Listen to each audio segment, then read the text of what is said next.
Hi అందరికీ. ఈరోజు మన ఇంట్లో బిర్యానీ అండ్ చికెన్ కర్రీ చేసుకోబోతున్నాం. దానికి కావాల్సిన ఇంగ్రీడియంట్స్ అన్నీ రెడీ చేసి పెట్టుకున్నాం. ఫస్ట్ కర్డ్, దాని తర్వాత బిర్యానీకి కావాల్సిన ఐటమ్స్ అన్నీ, మసాలా దినుసులు, అల్లం వెల్లుల్లి పేస్ట్, కారం, పసుపు, జీలకర్ర, కొత్తిమీర, కర్రీ లీఫ్, ఆనియన్స్ కట్ చేసి పెట్టుకున్న onions, boiled eggs and chillies పెట్టుకున్నాం. టొమాటోని బాయిల్ చేసి ప్యూరీ చేసుకున్నాం. పుదీనా అండ్ రైస్ అనేది పెట్టుకున్నాం.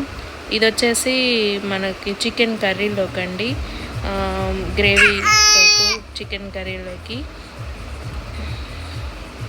కొబ్బరి, ధనియాలు, చెక్క, మొగ్గ వేసుకొని గ్రైండ్ చేసి పెట్టుకున్నాం పేస్ట్ లాగా.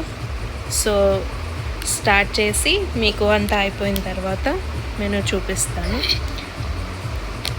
ఓకే, ఇదేంటి బిర్యానీ రెడీ అయిపోయింది. బాయిల్డ్ ఎగ్స్ని అలా పెట్టాము హాట్గా.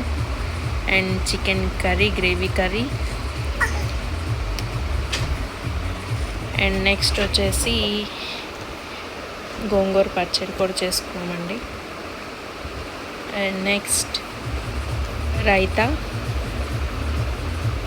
So here we are today's dishes and కొన్ని ఆనియన్స్ కట్ చేసి పెట్టుకున్నాము.